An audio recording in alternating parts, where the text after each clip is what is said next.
gustaría que pudieran ponerse de pie para tener una oración y después la lectura de la palabra de Dios, para poder entrar entonces en este tiempo delante de la presencia de nuestro todopoderoso Dios. Oremos. Padre, queremos agradecerte por este día que tú nos has dado. Señor, en tu infinita gracia y misericordia, Padre, nos permites estar aquí en tu iglesia. Señor, alabando y glorificando tu nombre por medio de la lectura de tu palabra, Señor, por medio de nuestros cantos, Padre, por medio de nuestras ofrendas, pero Padre, también en este tiempo por medio de la lectura de tu palabra y la exposición de ella. Padre, reconocemos que hay imperfecciones en este servicio, Señor, delante de tu presencia, Padre, y que todavía está contaminado por causa de nuestro pecado. Señor, nuestros corazones han estado apartados de ti. Señor, no te hemos adorado como debería ser, pero Padre, también reconocemos que por medio de tu Hijo, Señor, que nosotros tenemos acceso a tu trono de gracia. Padre, en este tiempo que estamos delante de ti, Señor, que tu palabra va a ser expuesta, Padre, que pueda ser clara. Señor, que tu Espíritu Santo nos dé entendimiento en esta mañana, para que podamos ser edificados por medio de tu palabra. Gracias, Padre, por todo y bendice este tiempo, en nombre de Cristo Jesús. Amén. Hermanos, ustedes pueden buscar aquí en sus Biblias el Evangelio de Lucas, capítulo 1, versículos 31 hasta el 33.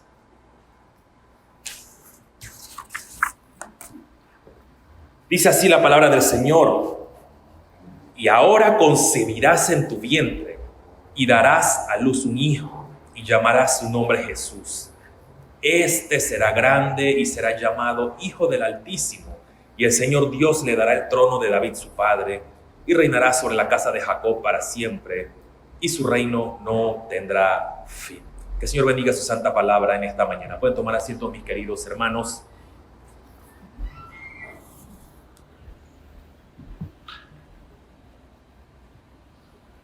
Ya estamos bastante cerca de lo que va a ser fin de año, unos cuantos días para terminar este año. Pero como usted sabe, antes de llegar a fin de año,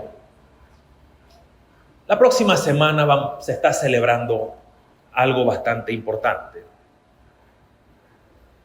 El mundo está celebrando la Navidad.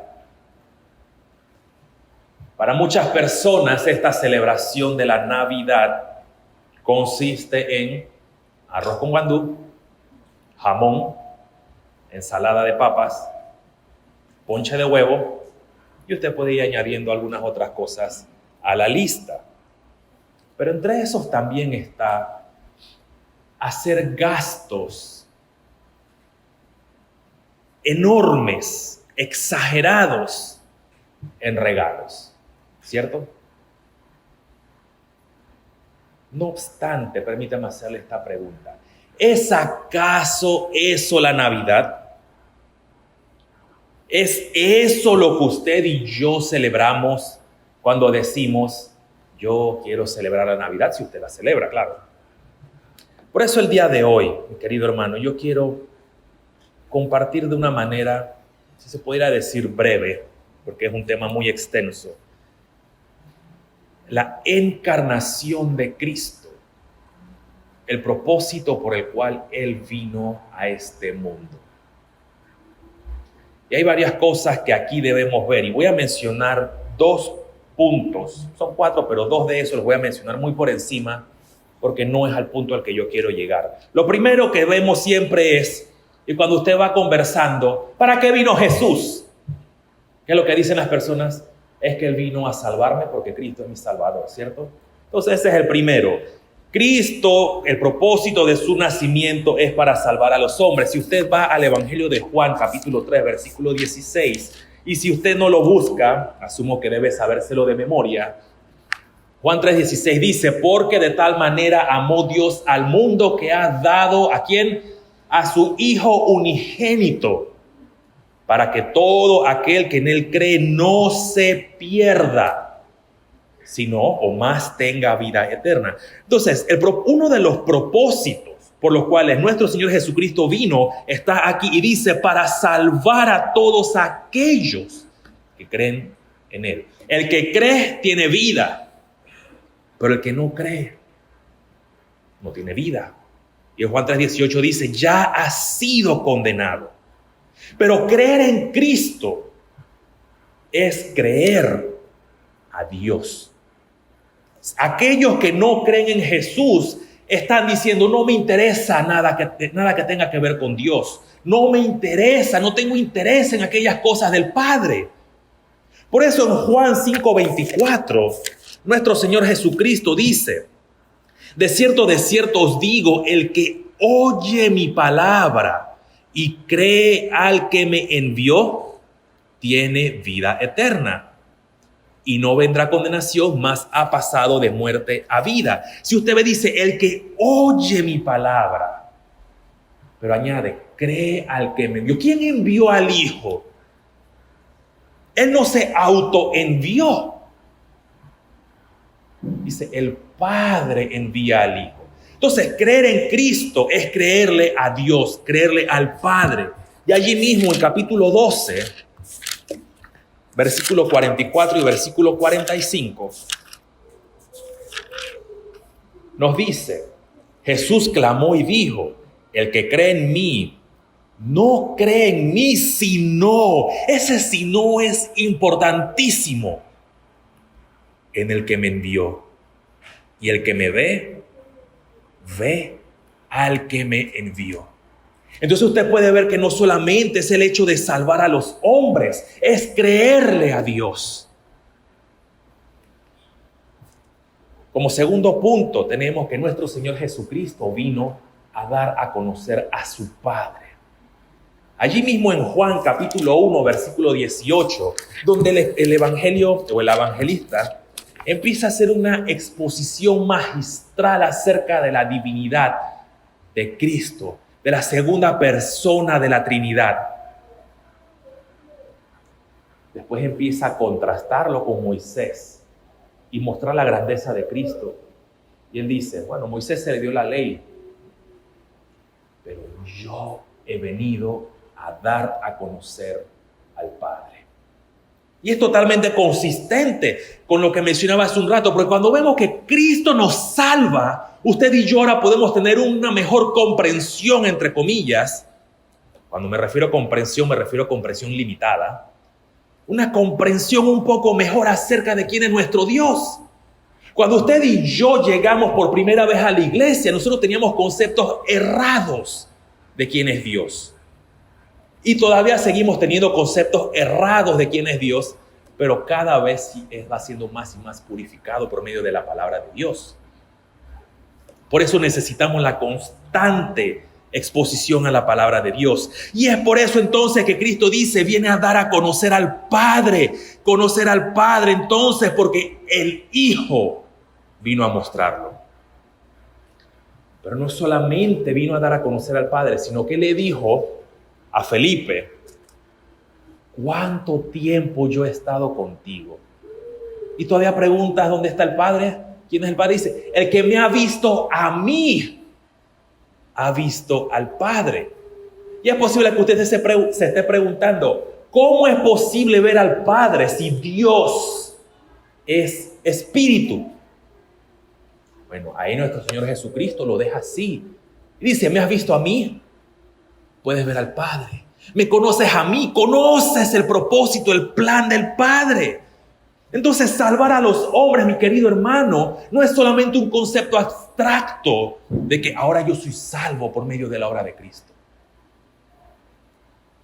Eso involucra en creer al Padre y eso también involucra conocer al Padre. Y uno de los puntos dentro de los cuales Cristo da a conocer al Padre, Colosenses nos dice, capítulo 1, versículo 15, déjeme buscárselo. Voy a buscarlo conmigo también.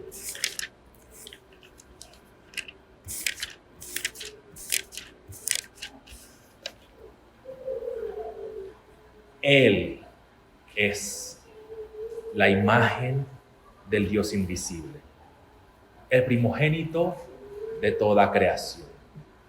Es interesante, porque cuando ya empezamos a tratar de pensar un poco más en este concepto de que Cristo, el Hijo de Dios, siendo Dios, se encarna, pero que Él viene a dar a conocer al Padre.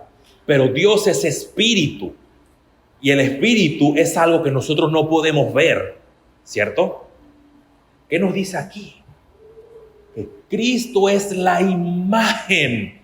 Es decir, Él nos está dando de una manera visible para conocer al Padre, pero en esa misma manera tampoco nosotros podemos ver al Padre. ¿Qué entonces es lo que esto nos quiere decir?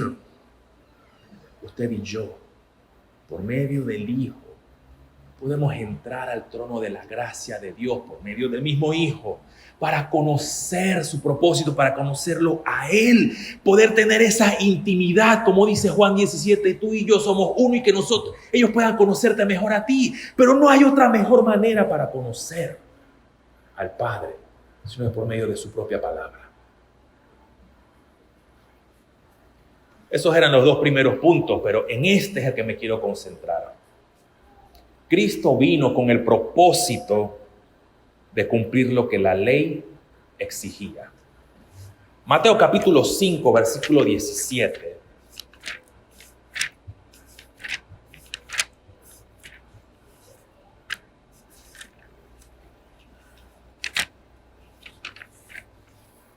Nos dice: no penséis que he venido para abrogar la ley o los profetas. No he venido para abrogar, sino para cumplir. No sé qué es lo que ha pasado, pero hay muchos cristianos que solamente se quedan en el versículo: la letra mata, pero el Espíritu vivifica. No, es que vamos al Antiguo Testamento. No me toques el Antiguo Testamento, dicen algunos, porque eso es viejo. Todo es en Cristo Jesús, todo es solamente el Nuevo Testamento. Es un poco medio marcionista esa idea. Cuando me refiero a marcionista es que Marción decía que el Antiguo Testamento no era relevante y que el Dios del Antiguo Testamento no era igual al Nuevo Testamento. ¿Por qué digo eso? Porque muchos sacan de contexto para querer anular el Antiguo Testamento y decir no es relevante, no es importante. Y se enfocan, como decía en el primer punto, Cristo vino solamente a salvarme. ¿Qué significa que Cristo lo vino a salvar? ¿Cómo definiría usted eso? ¿Cómo define la salvación en Cristo Jesús? Cristo dice: yo vine no para anularla, no para echarla a un lado, sino para cumplirla. Ahora entonces, ¿qué significa realmente que Cristo vino a cumplir la ley? Juan 6:38 va a poner las bases para esto, mi querido hermano. Y allí Él dice: yo he descendido del cielo, no para hacer mi voluntad, sino la voluntad del que me envió. Ese versículo es primordial, es clave para poder entender qué significa que Cristo vino a cumplir la ley. Y lo que Él vino a hacer, a cumplir la voluntad del Padre, es a cumplir todas las demandas que la ley exige. Muchos dicen, y usted lo ha escuchado también, Dios es amor. Cristo me amó. Y es cierto. Pero ¿qué significa eso? ¿Qué significa el amor de Dios?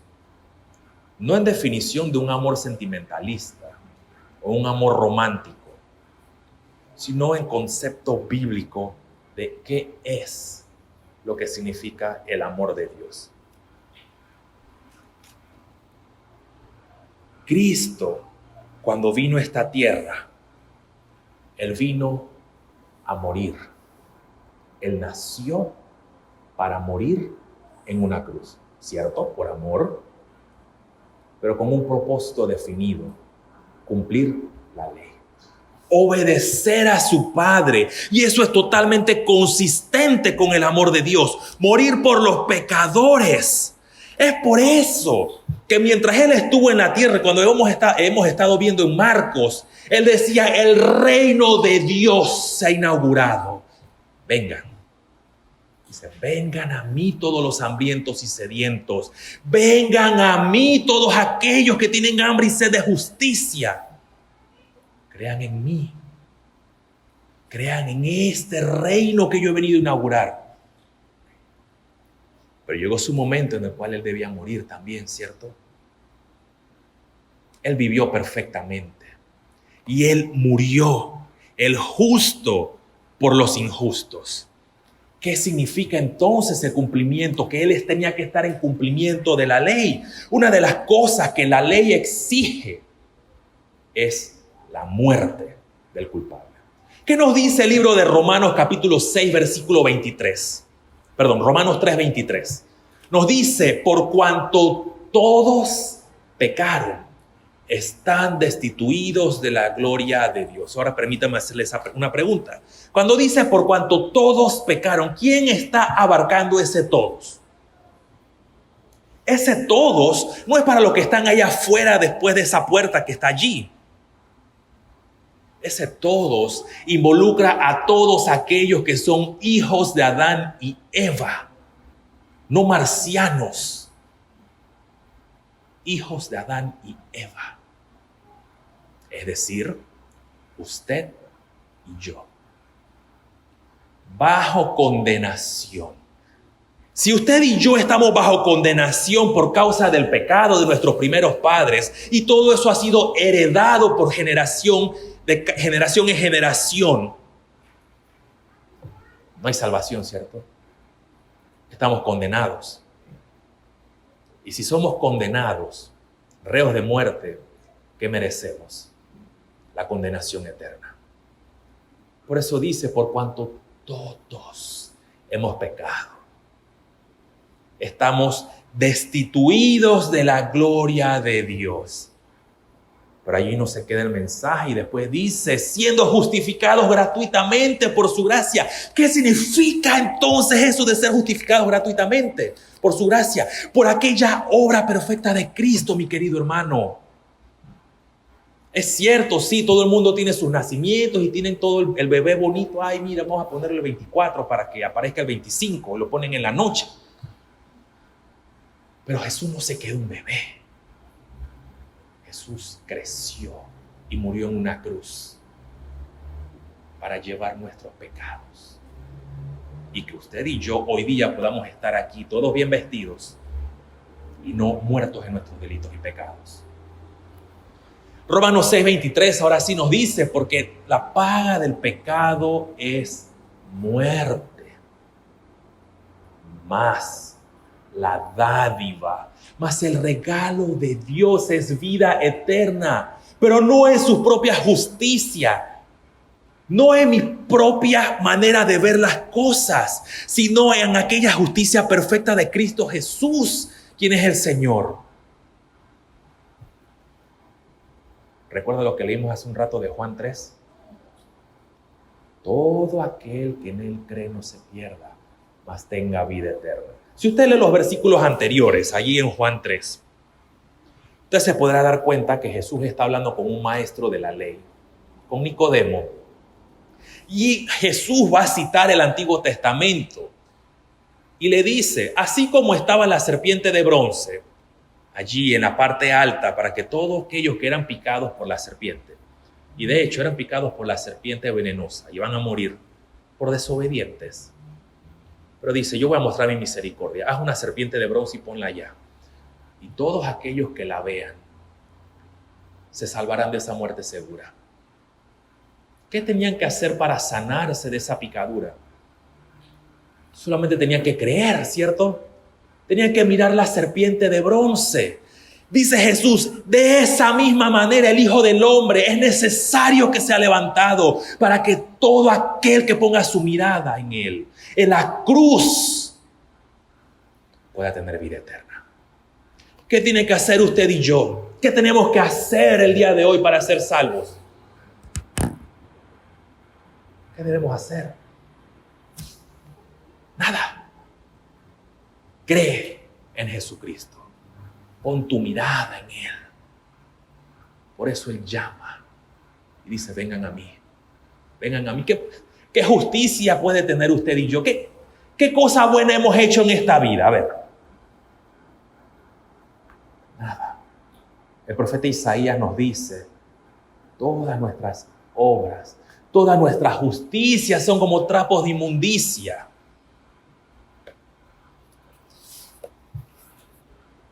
Pero en cumplimiento de la ley exige la muerte. Cristo murió, el justo, por los injustos. Y es por eso que Pablo le dice a Timoteo, en 1 de Timoteo capítulo 2, versículo 5, porque hay un solo Dios y un solo mediador entre Dios y los hombres, Jesucristo, hombre. Exactamente. Jesucristo, hombre, Jesucristo en carne humana, en humanidad. Todo el mundo quiere al bebé tierno. Es más, yo disfruto cuando hay música navideña, me gusta.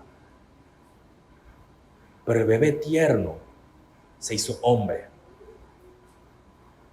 Pero el mundo quiere un bebé tierno porque pueden acceder a él y decir, ay, qué bonito estás el día de hoy. Transmite esa delicadeza, ese cuidado. Pero muy pocas personas quieren Semana Santa. Porque ahí está la sangre, ahí está la cruz, ahí está el sufrimiento. ¿Cómo entonces podemos celebrar Navidad si nos olvidamos de la Semana Santa? ¿Y cómo podemos entonces pensar en tantos regalos y tanta comida y tantas cosas? Nos vamos a ir llenos de comida al infierno, o nuestros familiares se van a ir llenos de comida al infierno, si no conocen a Cristo, aquel mediador entre Dios y los hombres, Jesucristo. El Catecismo de Heidelberg hace un comentario bastante importante respecto a este punto de mediador. Si usted tiene trasfondo católico romano, dentro del catecismo católico, habla de que Cristo es el mediador y habla algunas cosas parecidas a nosotros, como la Biblia es la palabra de Dios, pero la tradición también es palabra de Dios. Es importante, lo ponen igual. Pero Cristo, aunque lo ponen como mediador, no es tan mediador. ¿A quién ponen entonces como mediador o mediadora? A María. ¿Por qué? Por lo mismo del bebé. Por la ternura. Y ven a María, bueno, la delicadeza, ese amor materno, ella va a interceder al Padre. Eso no está en la Biblia. Eso es contrario a las Escrituras. Y aquí vemos que dice que es Jesucristo aquel mediador. Ahora la pregunta que surge es, ¿no es María? ¿No es nada que usted y yo hagamos ni podamos hacer? Nos enfocamos entonces en Cristo Jesús, aquel que murió en la cruz del Calvario, siendo el único mediador entre Dios y los hombres. ¿Qué consiste? ¿Cuál es la consistencia o en qué se basa que es necesario que Él sea el único mediador? Heidelberg dice, ¿podría hallar, haciendo una referencia a Cristo, ese alguien siendo simple criatura pagase por nosotros? ¿Es posible que un simple hombre muera por otro en términos de redención? Heidelberg, la pregunta 14, dice, no. Primero, porque Dios no quiere castigar en otra criatura la culpabilidad de la cual el hombre es responsable. ¿Saben lo que significa eso? Dios va a castigar al hombre por su pecado. No lo va a pagar un animal.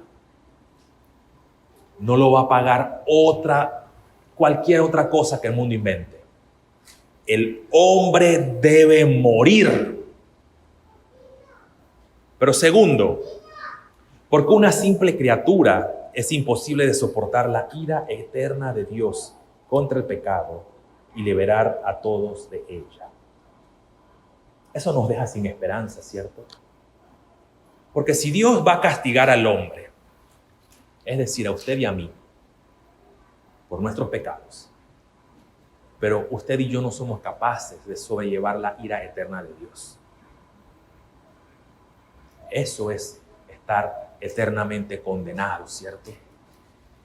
Pero Heidelberg no lo deja allí, mi querido hermano. La pregunta 15 dice, entonces, ¿qué redentor y mediador debemos buscar? No se quedó en un solo hombre. Y dice, uno que sea el verdadero hombre y perfectamente justo, y que sea más poderoso que todas las criaturas. Es decir, que sea él mismo o al mismo tiempo verdadero Dios. ¿Sabe lo que está haciendo una referencia allí al Catecismo de Heidelberg? Usted lo tiene aquí.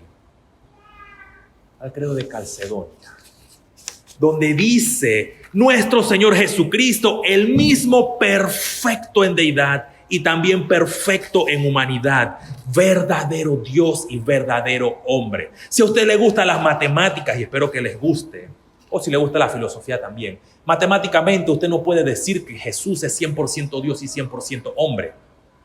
No se puede. Y por la ley, por la lógica o filosóficamente, usted no puede decir tampoco que Él es 100% Dios y 100% hombre, porque es la ley de la no contradicción o la ley de la contradicción. A no puede ser A y no A la vez. Correctamente se debe decir que Él es verdaderamente Dios y verdaderamente hombre. Y Calcedonia lo explica de tal manera que complementa lo que aquí se dice. ¿Sabe por qué esto es importante? Porque como hombre estamos condenados. Y era necesario que Jesús o Cristo fuera hombre, pero que fuera Dios. Eso es importante. Por eso es necesario su nacimiento virginal. Por eso era necesario que todas las cosas que se profetizaron acerca de Él se cumplieran. Porque Él es el justo por los injustos. El Cordero perfecto de Dios que quita el pecado del mundo.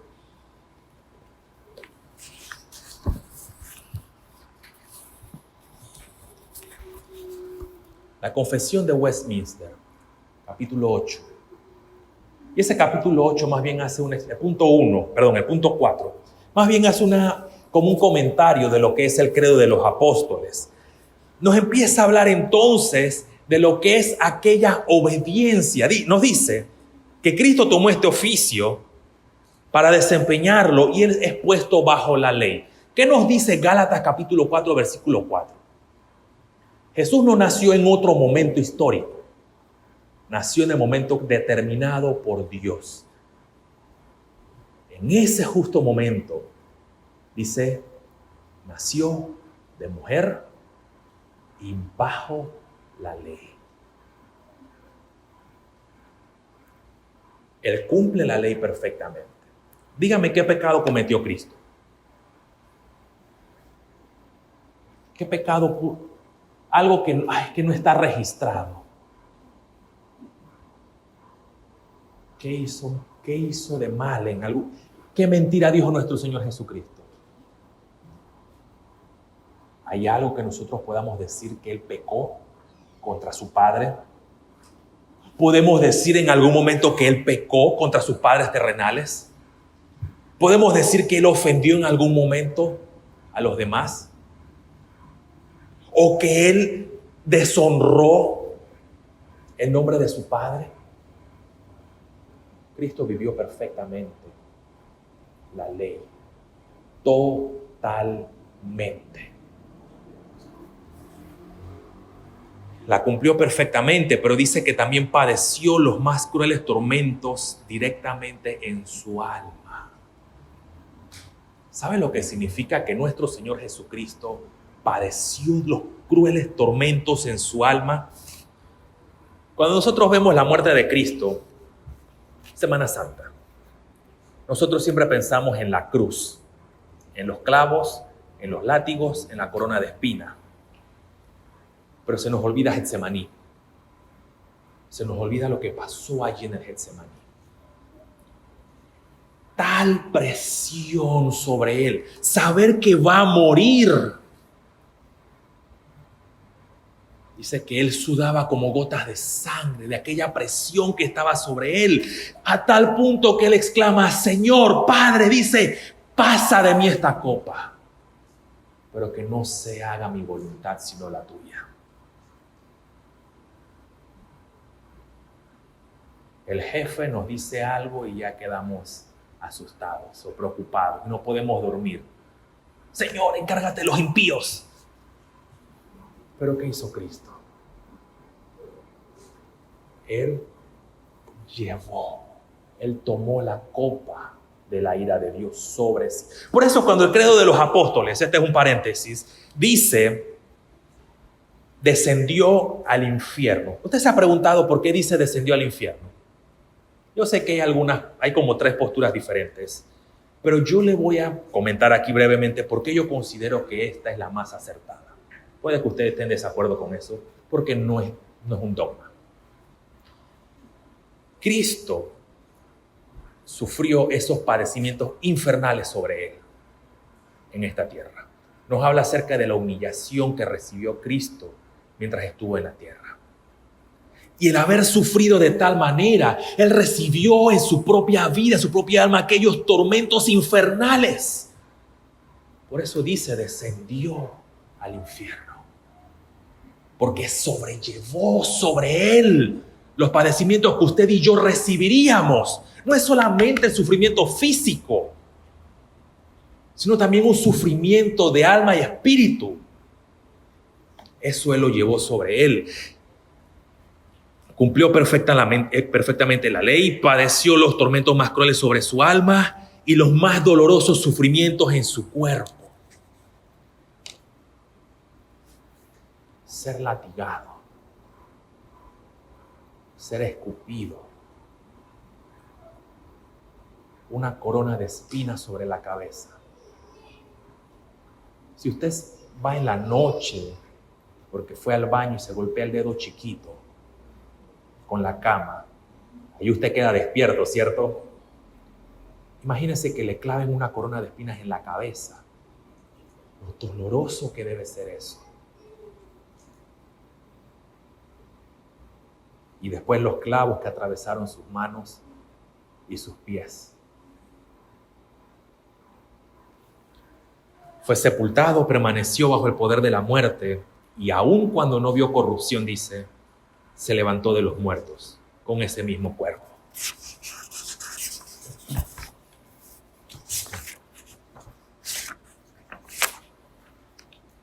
Pero en la confesión, el punto 5, allí mismo, nos dice, nuestro Señor Jesucristo, por su perfecta obediencia. ¿Qué significa la perfecta obediencia? Sufrimientos, porque el justo por los injustos, Él sufrió todo el dolor, por el sacrificio de sí mismo, se ofreció una vez por el Espíritu Eterno de Dios. Esta es maravillosa. Ha satisfecho plenamente la justicia del Padre. ¿Se acuerdan lo que decía Heidelberg hace un rato? Él quiere castigar al hombre, porque el hombre es el responsable y el hombre tiene la culpa. El hombre es el pecador. Por eso era necesario que un hombre muriera, Cristo Jesús. Él entonces, como aquel hombre perfecto, o como dice Charles Hodge, el teántropos, ha satisfecho plenamente la justicia de Dios. Dice, compró para aquellos que éste le había sido dado. Y hemos ganado algo: reconciliación y herencia eterna en los cielos. Eso es importante. ¿Sabe por qué? Porque cuando volvemos a la pregunta, Dios es amor, mejor dicho, al comentario que Dios es amor, para responder, ¿qué es ese amor? Esto es el amor de Dios. Por eso Él se encarnó. Por eso Él vino como hombre, con un propósito determinado, para morir en la cruz. ¿Qué tenemos entonces en esta mañana? El propósito por el cual nuestro Señor Jesucristo nació es para salvar a los hombres, es cierto, para darnos a conocer al Padre. Pero cumplir lo que la ley exigía, obedeciendo a su Padre, cumpliendo perfectamente la ley. ¿Y cómo la cumplió perfectamente? Obedeciéndola en todo, siendo Él el justo por los injustos, sufriendo en su alma y en su cuerpo. ¿Sabe por qué? Para darnos salvación a todos nosotros que nos encontramos aquí presentes. Eso entonces es por lo cual usted y yo podemos ahora reunirnos en nuestras casas, entonces, con el arrocito, con el jamoncito y todo eso. Eso es secundario, mi querido hermano. ¿Cuál es el verdadero significado, verdadero propósito de la Navidad? No consiste en comida y bebida. Consiste en la obra de Cristo en nuestras vidas. Que Él nació como hombre, siendo Dios, se encarnó. Vivió perfectamente, murió en la cruz, pero eso no se quedó allí. Resucitó al tercer día. Pero sabe que también, y termino con esto, vive perfectamente, muere, resucita, y pensamos que ahí se quedó la vida cristiana. Yo creí en Cristo, pero vivo como me dé la gana. ¿Es eso consistente con la Biblia? No es consistente. En esa vida perfecta, Él nos dejó ejemplo de cómo debemos vivir. Permítame leerle este versículo. Primera de Pedro, capítulo 2, versículo 21. Dice: pues para esto fuisteis llamados, porque también Cristo padeció por nosotros, dejándonos ejemplo para que sigáis sus pisadas. Y después dice: el que no hizo pecado ni se halló engaño en su boca. Pero dice: para que sigáis sus pisadas. Nosotros tenemos un llamado como sus discípulos a tomar la cruz y seguirlo cuando es necesario. ¿Qué significa tomar la cruz? Negarnos a nosotros mismos. Pero también dentro de negarnos a nosotros mismos es vivir una vida piadosa, una vida de acuerdo a su palabra. Toda persona que es cristiana debe manifestarse, lo que nos dice el libro de Gálatas, capítulo 5, el fruto del Espíritu. Y esa es la manera en que usted y yo debemos vivir. Amor, gozo, paz, paciencia, benignidad, bondad, fe y mansedumbre. Tiene que ser consistente con eso. Porque no es solamente teoría nuestra vida cristiana. Nuestra vida cristiana es práctica. Por eso Santiago lo dice, ¿cierto? Santiago dice: tú tienes fe, yo tengo obras. Muéstrame tu fe por medio de tus obras, o sin tus obras yo te mostraré mi fe por mis obras. Cristo dejó ejemplo para vivir, dejó las pisadas para seguir. Recordemos su obra redentora y recordemos lo que hizo y sigamos entonces el ejemplo que Él nos ha dejado para que vivamos una vida cristiana plena. Vamos a orar para terminar. Padre, te agradecemos por este día, Señor, en el cual se acerca este tiempo que todos estamos celebrando como Navidad. Señor, y que pueda ser un tiempo en el cual nuestras mentes no sea inundada por todo lo que este mundo ofrece, sino por lo que realmente es importante, Señor. Tú eres el centro de nuestras vidas y tú tienes que ser el centro de nuestra meditación. Deuteronomio, Padre, nos manda amarte a ti, Señor, con todo nuestro corazón, con todas nuestras mentes y con todas nuestras fuerzas, Señor. Y aún en este tiempo que pueda manifestarse de esa manera, Señor, que eres tú en quien nosotros debemos meditar, confiar, Señor. y amarte por encima de todas las cosas. Padre, a cada uno de mis hermanos aquí presentes, bendícelos. Señor, ayúdalos y fortalécelos cada día de su vida, Señor. Aquellos que están pasando enfermedad, aquellos que están pasando tiempos de tribulación o dificultades, Señor, que recuerden que Cristo el Salvador, Señor, nació, pero murió también en una cruz, resucitó y nos da esperanza, Señor, que en medio de las pruebas y las dificultades nosotros podemos también tener esperanza futura, Padre. Gracias por este tiempo en el cual hemos podido meditar en tu obra. Señor, y bendice a cada uno de nuestros hermanos el día de hoy. En nombre de Cristo Jesús. Amén.